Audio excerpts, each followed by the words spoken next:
going to move swiftly on to our next panel. The heavy hitters are starting to arrive on the panels here. So I've got Debra has managed to turn her camera on. So just waiting for Paul and Chris, Barry and Shay.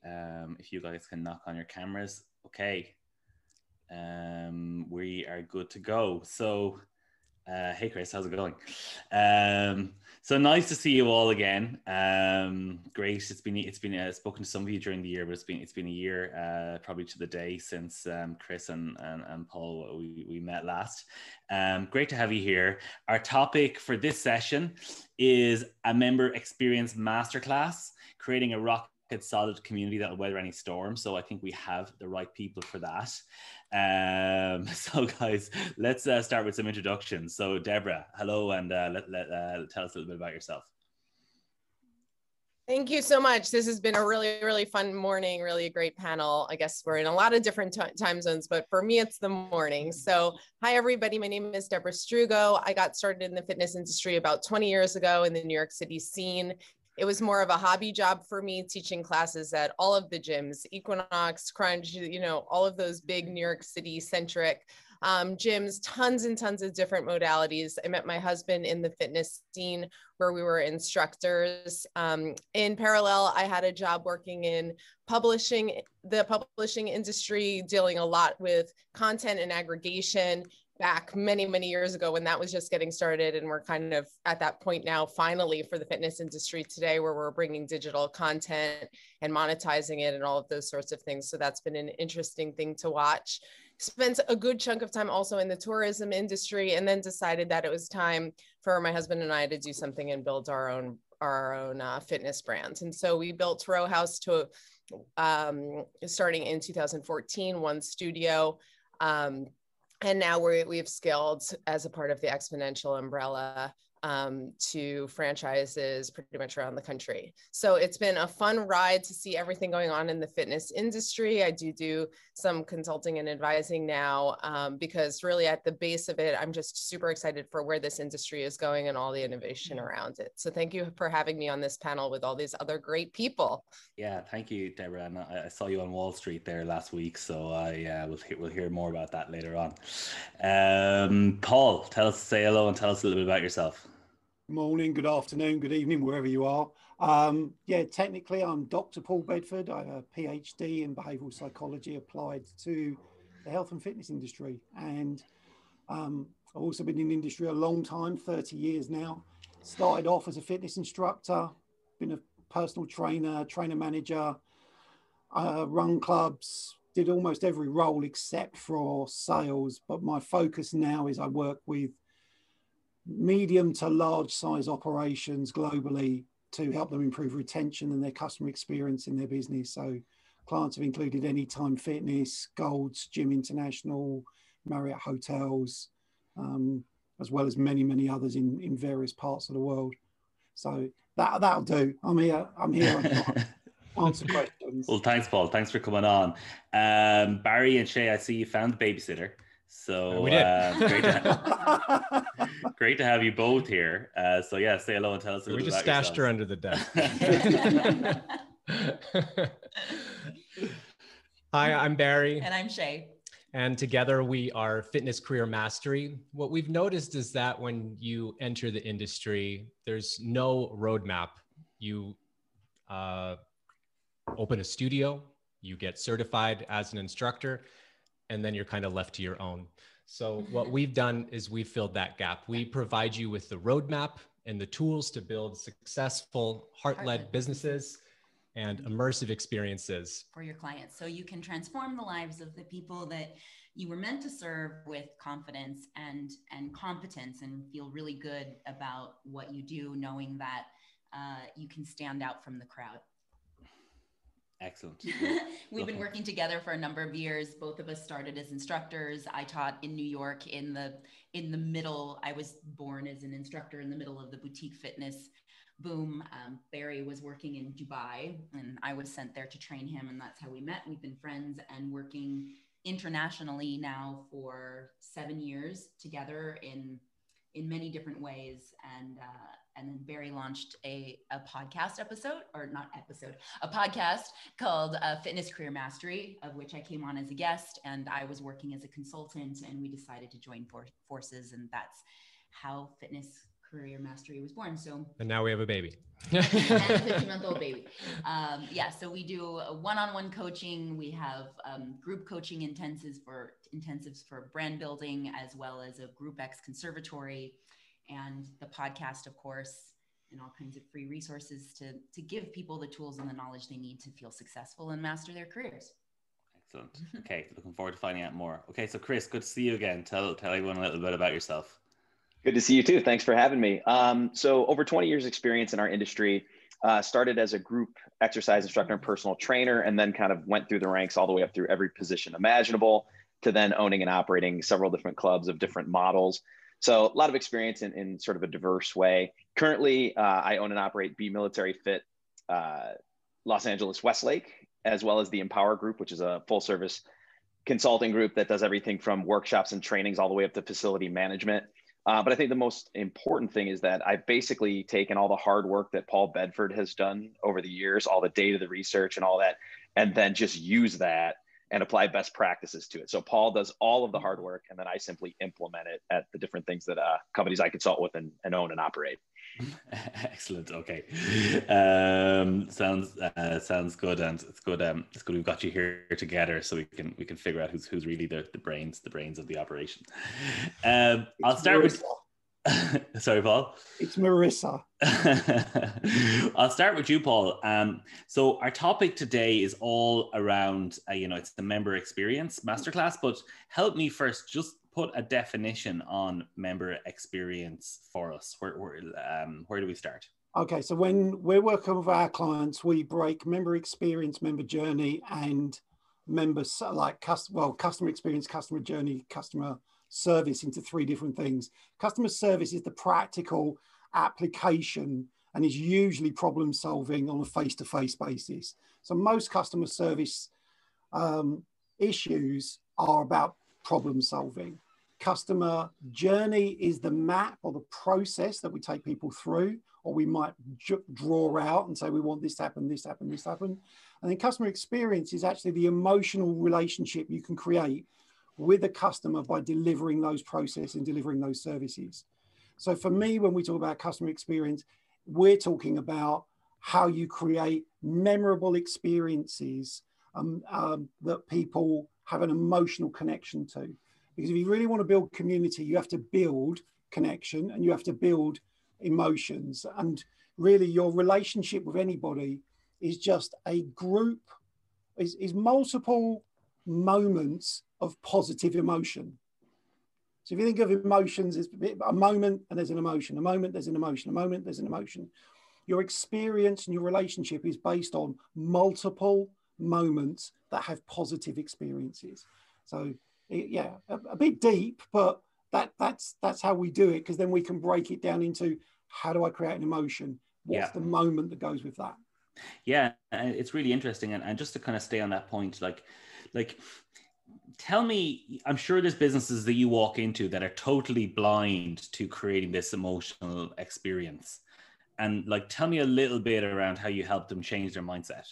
Well, I think first of all, you have to decide whether you're the type of business that is going to try and create a customer experience and hang your relationship on that. Because a lot of low-cost businesses, low-cost, high volume, that isn't the market they're in.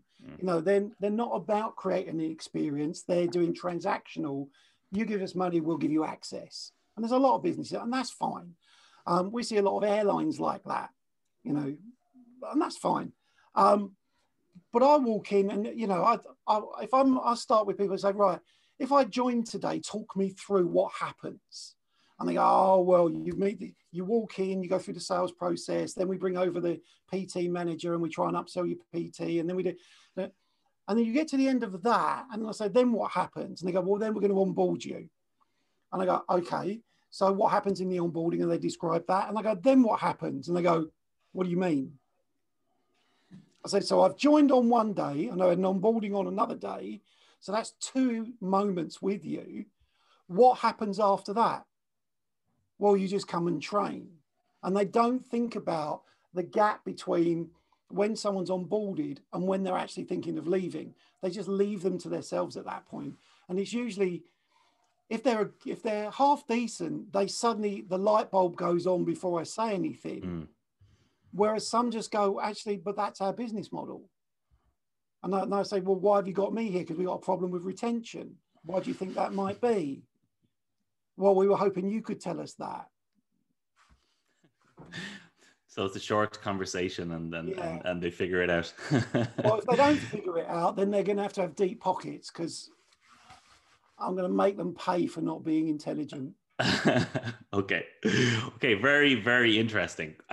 So Debra, I guess you're coming at this from the other angle, because you've like created a concept out of nothing, and scaled it essentially across the world, across the US and the world. So like, tell me about the early days when you guys got started and you started to think around the experience that you wanted your customers to have. How did you think through that?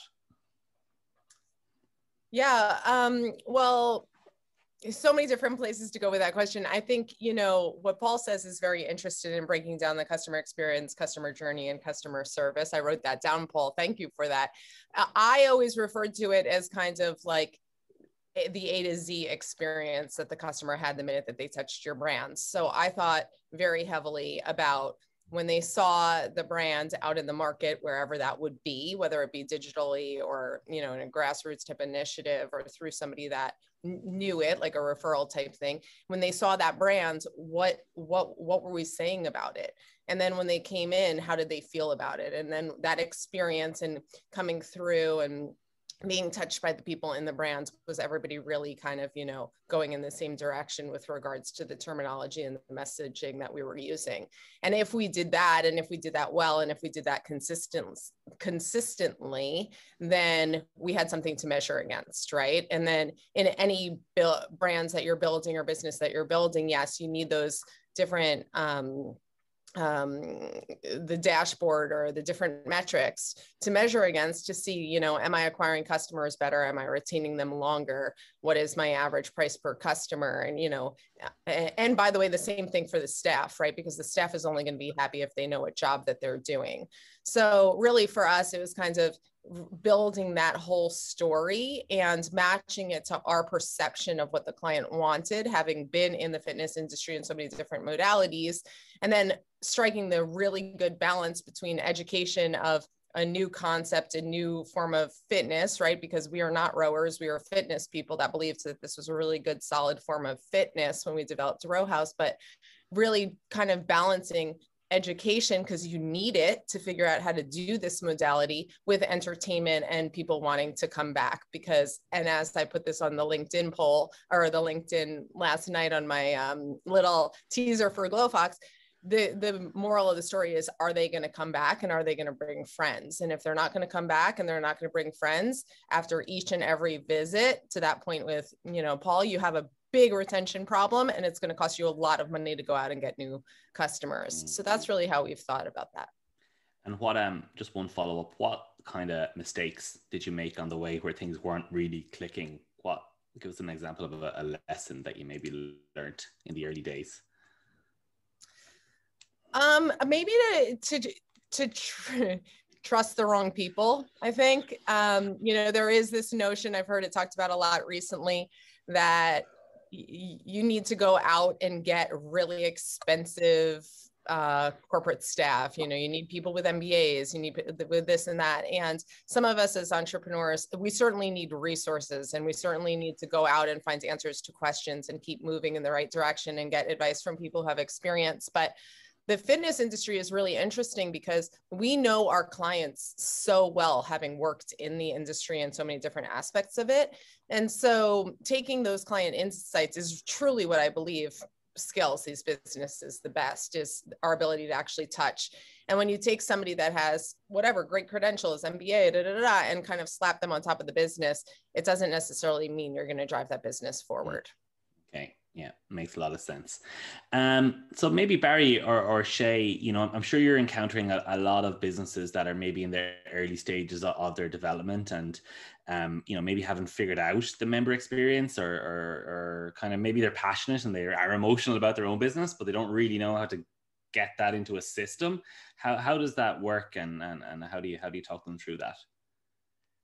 Yeah, absolutely. I think another way to talk about the member experience is how the problem manifests. We have a really vibrant community, and most people that join it, we ask them a simple question: what is it that you're struggling with? And it's always, I'm struggling with marketing, I'm struggling with client acquisition, I'm struggling with retention. And we see this all the time across the world. Different size studios, different businesses that have been open for different lengths of time. And what we always tell them is that what you're actually experiencing here are symptoms to a deeper issue. And there's two parts of that deeper issue. The first one is that they haven't taken the time to understand who they are. Their brand, their business is an extension of their why. Your core beliefs, your philosophy around fitness and the particular modality that you're choosing for, whether it's personal business or for your studio. And this manifests in a number of different ways. Because they're not clear on this, what happens is we see them do what we call sell the flight and not the sand. Yeah. They're selling a cycling class, a Pilates class, a yoga class. But what's really interesting is every time we ask those studio owners, why do people come to a fitness class? It's never to get on a bike, to get on a mat. It's, because they want to decrease stress. They want to lose weight. They want to gain confidence. And we're like, that's exactly right. We need to be selling that transformation. We need to be selling the sand, the beautiful destination that we get on the airplane for. And in order to do that, we have to be really clear on what it is that we believe about fitness, who it is that we're meant to serve, and how it is that we're uniquely serving them.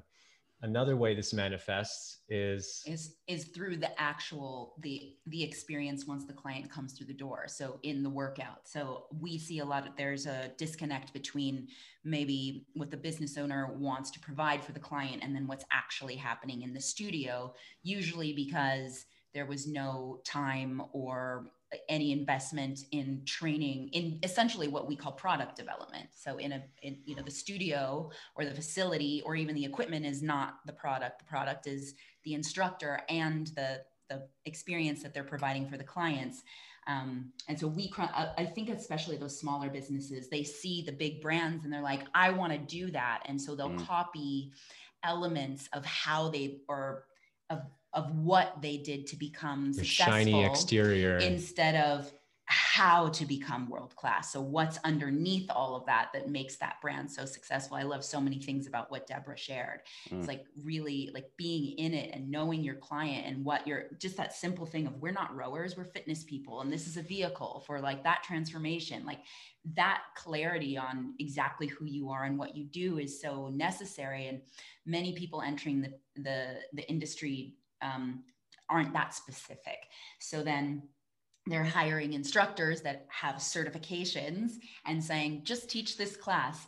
Or they have a lot of Instagram followers. Yeah. So for us, the member experience really starts from the owner, and then how you onboard your team first. And every single person needs to be able, again, as Debra said, to repeat and replicate that messaging and that mission that you're on, so that every client that walks in understands. So when they see you on digital, or a friend talks about you, or whatever, an ad somewhere, that you can deliver on that promise. So we kind of come in at both ends. Either the studio's already open, and a lot of times it's my instructors, I need help with my instructors, so we'll do a refinement session, and then find out that there's a whole bunch of stuff missing from the beginning. Or we get the new people, that's where we like to start, so that we can make sure they have clarity on exactly who they are, so that follows through all the way to the end, so that they actually can deliver on this vision, this promise that they have for their clients. That's really the best way to boil it down. If you don't have your brand persona and your product or your experience in alignment, then the member experience is just going to fall apart. All of those tactics in between they don't work, right? So, we're going to try this, we're going to try that, we're going to try this. But if the two ends don't match, then the tactics you end up wasting money. Got it. Yeah, and I think the whole group can probably contribute on building that playbook and getting your staff aligned and on board. But Chris, I'm really interested. I know you're over there in LA. To a certain degree, you have a franchise, your franchise location out of the box. To a certain degree, you're pioneering things over there. So how are you getting that balance right between figuring out the experience that's going to work for you in a new venture in a new place versus inheriting from the franchise and taking the playbook, and how does that go?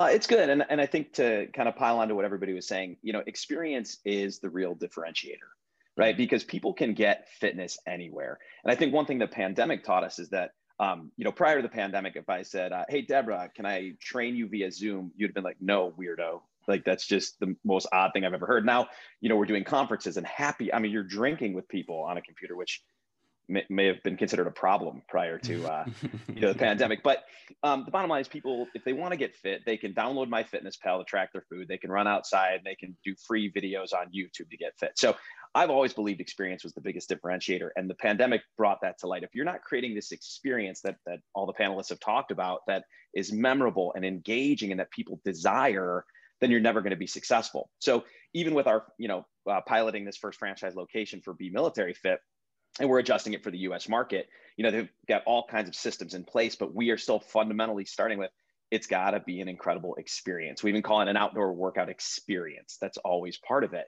And I think, Dr. Paul had mentioned earlier the customer journey. So the way we look at it is, as the customer journey is basically all the touch points where somebody interacts with your business. And at each one of those touch points, how can we use technology to make it easy and seamless and personalized, and couple that at that touch point with, how do we create the best human interaction possible? So as we create these systems and develop it, it really is that. It's that customer journey, every single touch point, and using digital solutions like Glofox. And then how can our staff and our team provide the best human interaction at that point? That's sort of the key. And then again, with any business, and it was mentioned earlier, but it's got to be in your culture to create a great experience. So at the clubs we've owned and operated, that was always the first thing we did with any new hire. So it didn't matter if you were personal trainer, welcome desk, group exercise, housekeeping, childcare, didn't matter. Everybody went through customer experience training. Then we got into the technical stuff. And not that you don't have to be technically great at your role, but you got to understand what a great experience looks like and how to deliver one at all times, right? So that was always fundamental. Even part of the interview process, our first interview, no matter what your role is going to be, had nothing to do with the technical role. It was all questions like, this was a great interview question. Tell us about a time you had a great customer experience. And most people start to shake their head, and they can tell you a dozen times they had a terrible customer experience. But when somebody in an interview can say, oh, you know what, I went to this place and the service was over the top, and specifically here's why, we knew that was a potential good team member, because they could recognize it. If they understand what it's like to receive it, they're more willing to give it. So we wrap that whole first interview. Sometimes I think, especially like personal trainers and group exercise instructors, were surprised. Aren't you going to ask me how I train someone that has low back pain, or how I interact with if 40 people are in my class? And it was never about that until the second interview. Because if you didn't pass that first thing and we knew you're a culture fit and you're able to deliver this great experience, you didn't even move forward in the interview process. So I know I kind of went all over the place with that, but ultimately it's you got to create a culture of delivering a great experience, and you have to prioritize it. It's got to be communicated to your staff, onboarded, consistent training, and just consistently reinforced. Got it. I've got some questions coming in, and definitely audience keep coming with those questions. Paul, how much of this, in your experience, is a kind of a hiring game versus a building a playbook and a training game?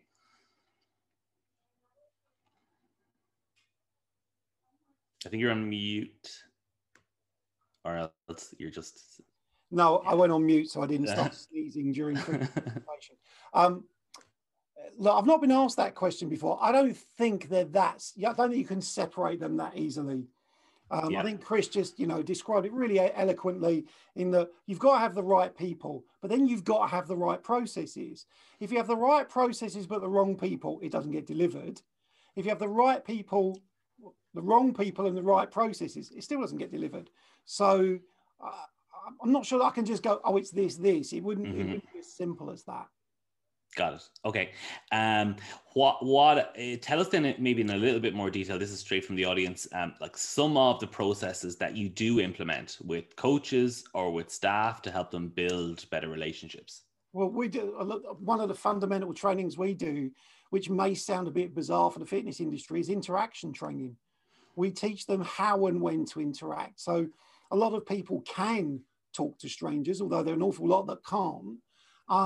But recognizing points as Chris was talking about, there's interaction points. There's also times when you don't speak to somebody, you leave them to work out, and you don't walk over and go, "How's your training going today?" While they're benching 500 pounds. So you have to train your staff all the nuances of interaction. And I agree with all the concept, and I heard the end of the last session about using AI and everything, but one of my positions is nothing beats a smile. AI will never beat someone looking up from front of house or a trainer looking across and smiling at you. Think about the volume of technology you've got to do to replicate that experience. So I think we can oversimplify it, but I think everybody's already said it. It's about training staff. It's about knowing your outcome and then constantly working towards that. It's not a one-day training that people attend and then you go, well, I hope you've got it from now on. It's daily practice, daily activities, and then recognition when they're doing the right thing, and also how you support them when they're not behaving the way you want them to do that. Okay, that makes a lot of sense. So Debra, how does that work? Say in Row House at scale now in reality, like how do you get all location staff to follow a process that's going to deliver something like this? Yeah, we have a very strict brand training, and I agree pretty much with everything everybody has said. Chris's point on client experience training is huge, right? So for us, there's very specific brands values, right? One of them, for example, is camaraderie. Camaraderie is a big piece of our brand. And so if you're not a person that's going to come in for an interview and we're going to kind of like observe you pre-interview, and if you're not going to be kind of, chatterboxing with whoever is in the lobby or being, collaborative or driving some camaraderie, excitement, being together, then you're probably not the right person. Now we're kind of like talking sourcing, hiring, training. You're probably maybe you're a little shell-shocked, maybe you're a little shy, like whatever that is, right? We have to kind of identify that. But that's one of the first steps for me. Everybody I've brought in for an interview over the course of time, I've kind of just observed them for a minute, because the fitness industry can be very ego-driven, right? It could be very intimidating, and that's not our brand. Our brand is definitively determined to be more inclusive and more camaraderie driven, more about togetherness than it is about isolation or competition, right? So who are you? Who is your brand? Who are the right people to attract to your brand? And then how do you figure out how to go out and find those people, hire them, train them, get them all on brands through, a brand training where we really talk about like, who are our clients, who are our customers, what are we about? Why did we make certain choices to do this versus that? It's important, I think, for the people that are amongst our brands to understand that, so that they don't go off brand, right? If you understand why we're on brands, you'll identify that something else is off brand, and that creates brand consistency. So I think we've done a pretty good job just setting kind of that base brands training, which is probably similar to what Chris was talking about with client experience and all of that, because really the brand training is about our clients. It's about the need that we saw in the market and the reason that we went on to, embark on this journey. And I guess there's probably a lot of people listening who are probably I am probably myself underestimating how much reinforcement of that training needs to be done. So maybe could you paint a picture around, like, if I am an employee of yours, how much I get in terms of training on this stuff? Well, the interesting thing about it too is I think that when you set the bar, or when you paint the picture of what the brand is, if all aspects of the brand are on brands, you're constantly reinforced of it, right? So like if the emails that come out later, and if the ads that come out later, and if the programs that are initiated in the environment come out later, and everything's on brands, you are that brand. You're in that brand. And I think we've been able to create a lot of brand evangelists. I luckily had a really strong brand experience coming out of New York City tourism, where it's all about, this is New York City and this is the brand, and some other really good brand experiences. And so I think, just brand development, learning about brand development and getting people on that same page is kind of what some great brands have done, right? And it is important to this industry if you're looking to be high touch, high retention, et cetera, to the earlier point that Paul made, I believe, if you're a low cost, high volume gym, it's not as important, right? It's more about convenience and all of that. So again, who are you and what is your business? Got it. Maybe Chris, is there such a thing as a different experience for a different type of member? Or how do you think about that? 100%. Paul sort of mentioned this earlier, but earlier in my career, I'm a pretty outgoing guy, pretty energetic, and we built all our companies around that. And it was sort of the, engage with everyone, make them smile, start conversations, build relationships. And that was sort of our approach to everybody, until we realized there are people that just don't want that. Like Paul's saying, the guy about to bench 500 pounds I said, anybody with noise canceling headphones when they walk into the gym, just be like, have a good workout, and let them be. So you do have to identify different groups of people and how they want to be engaged. And that just comes through a lot of training with your staff. That was one of my mistakes. Hey, be as nice as possible, hug everyone. No, don't. You got to get to know people. An example was one thing we would train, especially some of our younger staff on, was a concept called FORD, family, occupation, recreation, and dreams. And we said, these are the topics that you want to go out and get to know somebody. That's how you build an appropriate relationship and learn about them, right? And we literally tell some of our staff, we'd be like, hey, go forward 4 people, and they'd have to come back and report it. So it kind of forced that engagement. And again, we said, accept these type of people. If you see somebody really focused, noise canceling, not interacting with other people, don't do it. We did some work with energy fitness clubs over in the UK, and they had a great program where they laid out 6 different types of members. And wow, you can imagine at one end was the brand new person who was likely insecure and didn't know what they were doing and needed a lot of engagement and hand holding. And the other one was like the savvy gym rat, right? And those are the people that all you're doing is going, hey bro, have a great workout. Where the other person you want to engage with. So they would actually train their staff on different ways to interact with these different sort of types of members. At Be Military Fit, we have the same thing where we've got 3 different levels of members. And again, it's the sort of, to simplify, beginner, intermediate, and advanced. And there are different ways that you speak to those people. There are different ways that you train those people. There are different options for exercises. So you definitely want to make sure that, although there are some fundamental principles about a great experience, I mean, you always want to smile, right? You always want to be upbeat. You always want the energy, shoulders back, navel in, good posture, that sort of engagement. But the way you interact is definitely different with those different types of people. And that just comes through training and paying attention. And, when you onboard, we do lessons on body language, right? So things like that, where you can learn to read people a little bit better.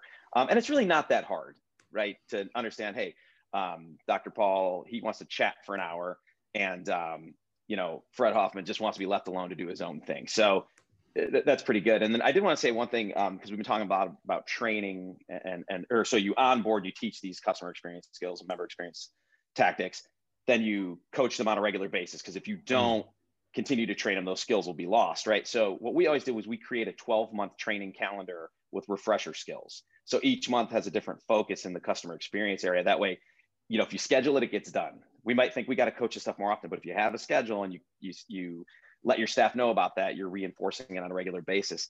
And then also to really dial everything in, appreciation and evaluations based on what they're doing in member experience. So like your staff evaluations, your annual eval, oftentimes it's on a scale of 1 to 5, punctuality, attitude, appearance. And, you know, first of all, if you're late and you're have a bad attitude and you look disheveled, you don't even work for us, right? Period. So why would I evaluate those things that are just expectations? But, you know, how am I, you know, we would list our core values and how am I supporting those? And we'd have all kinds of things about member experience that we would evaluate the staff on, in addition to the performance at their specific roles. And then appreciation, you know, should be timely, specific, and, you know, in frequent and based on effort, not talent, right? So, you know, when somebody's doing a great job in that experience, you know, I say, hey, I just appreciate how hard you work at building the relationships, or how hard you work at, you know, remembering people's names. So, you know, we onboard it, coach it on a regular basis, then we show that we appreciate it, and then it has purpose, and then we make sure it's evaluated formally. Okay, that's yeah, I think that is probably the thing for people to take away, is just the amount of reinforcement and continuous, whether you call it assessment or support, that needs to happen in order to keep things together. Paul, do you think the whole area of member experience nowadays, with online and with the change of the industry, is getting more complex? And just in general, how do you think the theory is changing? I think that the ways to deliver a member experience are becoming more diverse, which is adding complexity. I don't necessarily think they're all getting better, though. I think that those range of things that people need to do, that when people talk about an omni-channel experience, you know, does all the messaging link up with the physical experience, with the calls, with the reminders, and, you know, there's often many holes in that. I think what you have to do is you have to think, what's the level that what resource level can I go to? What can we actually deal with and do so that we can be consistent with that? Because I know there was a previous session that talked again about AI and technology and everything. But if you're a smaller business, and I'm going to be very general here, but if you've got a business of less than 1,000 members and they're not staying because of the customer experience, you've got a real problem with your business. When you get to having a facility that's got 10,000 members and you've got 100 of those facilities, you have to use technology, because actually you're so disengaged often. You know, Debra talked about earlier about we know our customers, and if you bring someone in with an MBA, you know, often what happens is at the smaller business level, we know and we experience our customers daily. As the business gets bigger, we then seem to focus more on the metrics of finances, numbers, you know, acquisitions and so on. And then when we get to the really big scale businesses, you know, we're hiring a marketing company to come in to tell us what the relationship we have is with our customers, because we become so detached. And so I think there are massive opportunities. I think the place to look is outside of the fitness industry for concepts, and then reinvent them the way that we can deliver them, because there's some brilliant stuff going on out there. And give us a couple of examples of other brands or industries that are kind of a step ahead. So someone like Timberland, the clothing boot company, was it Timberland or was it Patagonia? It was either Timberland or Patagonia. You know, you go to the website, you click around. The next time you go to the website, the things that are more attractive to you are the things that appear first. So they're curating the experience of when you get there. Netflix does it. You know, Netflix does it at a certain level. The thumbnails that I get for, I don't know, a particular, well, let's say Frozen, because I have my Frozen cup with me. Let's say Frozen. The images that I get, if I put in Frozen, will be different than the images my 11-year-old would get if you put in Frozen. And yet it's the same film. Because they're going, well, what do we know about Paul? What can we reflect to Paul in that way? And we often use big companies like Netflix and, you know, Apple. How long does it take to get your phone out of the box? Because they want it to reveal rather than just open. But it's where they've got resource. They've built some really clever, they've really gone through this. And we can take that and remodel it. But you have to do it relative to the size of your business. You know, you can't replicate Apple or Netflix if you're a 1,000 person studio. Yeah, but and are you saying that even if, say, you're a two or 300 person studio, that there's a lot you can get by with by just, you know, how the smile on your face and remembering people's names coming through the door? Yeah, because it's more of a relationship. Mm-hmm. You know, what Apple has to do to build a relationship with me cost them multi-millions of dollars to make me feel loyal to Apple. Whereas the corner shop down the road just has to say to me, oh, I've got, you know, last time you were in, you had root beer. Do you want that root beer? We've got some more of it. You know, and that's a personal touch where Apple probably have to put a system in that costs millions to achieve the same thing. Yeah, that makes a lot of sense. Then they can do it on scale. Yeah. And Barry, maybe move back to Barry and Shay. What sort of like strategies do you teach people to kind of get them up and running with this type of mentality?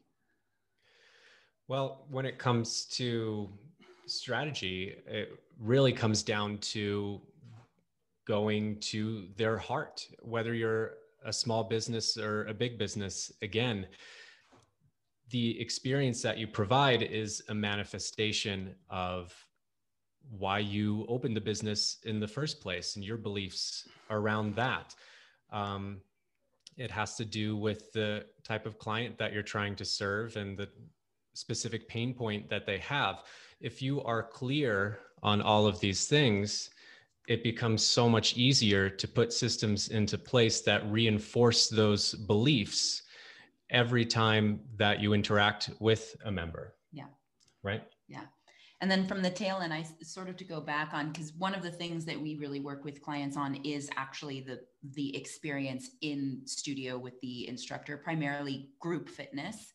And I love some of the things that Chris said, and Paul, actually, like, you don't go talk to somebody when they're like benching 500 pounds. So some of the things, our conservatory is actually called Group Experience Conservatory. And so we give people the tools that if they don't have them already, we provide them.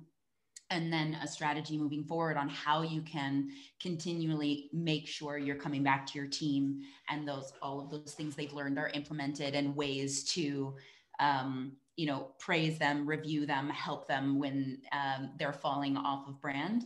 And a lot of those things, in the room, sort of touching on some things that have been mentioned, but like, developing the persona of the instructor is really important, so they feel confident within the brand identity, like the bigger picture of the umbrella, and then making sure that they stay true to that, but also know that clients, everybody comes in for a different reason. And so, like Chris said, not just jumping on every client and like high-fiving or like getting in their face when they're working out, but understanding for us, it's learning styles, and core and like basic core values of like human experience, like people that want recognition. Those are your front row people. Those are the people that you high five and that you sort of hype up when they're in class. And then the other people that really need consistency and security. And those are the people that are in the back of the room. And so probably don't shout their name over the mic or give them corrections in front of everybody. And people that, really love variety and need to be challenged, and people that really value that deep connection, that want to have meaningful conversations and experiences after class. They're really there for the community experience. And then also, so all of the things. So, we talk about things like flow state and collective effervescence, and understanding what that does to the human body, and give them tools to help them facilitate that experience in class, so that if you can get your clients into a state of flow and not disrupt them or distract them or maybe even take them off, then they have a higher chance of achieving their goals, and then and falling in love and becoming addicted to your workout experience, and coming back over and over and bringing those friends in because they had this or experiencing that collective effervescence, this heightened sense of joy and connection to the people in the room. And then, all of the other little things. So there's, in terms of like the experience of like sort of what you promise to deliver, if that's something that's really important to you, really like educating and empowering your team and helping them understand actually how to do that on a daily basis in a really authentic and impactful way is one of the biggest things for us. We see immediate turnaround, like people come up afterwards and they're like, wow, I just never had a workout experience like that. You know, a lot of prior to that, a lot of people are like, oh, it's the hardest thing. And it's like, well, hard doesn't mean good, right? So, but when somebody comes and says, you've completely changed my day, or like how I feel about myself, that's when you know that you're creating a meaningful experience, like going beyond just the workout and really understanding how to touch people on that emotional level. And it looks like magic, but it's not. There's actually science. There's things that you can do to create that in the workout. And of course, throughout the whole member journey when they walk in the door. And last point, just to circle all the way back, the best way that you can be successful at that is to be very clear on your brand and your core values and beliefs, because you're going to attract other people, members that believe what you believe about fitness. Right. Yeah. Is this all about the music in the class and getting immersed in it? Or is it about getting smashed in the face with your workout so hard that you walk out in shock a little bit and you like an instructor screaming at you? And function, you know, or is it like about really the science? Understanding, Right. So you're going to attract those members in, and then once you get really clear on the experience on the instructor side, that just elevates what they walk out with, because it's exactly what they need and what they're looking for. Got it. Okay. I'm way over time, but just one last question, and Chris, keep it short. Last question, for just one piece of advice for somebody who feels they're really in a rush with their member experience and they feel like they've just disconnected with their customers. What's the one thing they can do about that today? I would call an all staff meeting and just go back to the mission, vision, values, and stress the importance, show data, because some of this sometimes feels like a feel-good situation, but there's so much data on customer experience. If you had that, most of which Paul Bedford researched. But, you know, if you do these behaviors, you get this sort of response. You improve retention, you improve satisfaction. Yeah. So I'd call the all-staff meeting, give them the data, reinforce it, and start training. Got it. Okay, everyone's nodding, so we'll finish on that. Listen, Dr. Paul, Barry, Shay, Chris, Debra, it was great to have you on. We've learned a lot. We've a ton more questions. We just don't have time for it, but I've got Neve and Vicky in the waiting room here. So thank you all very much, and stay in touch, and we'll see you guys soon.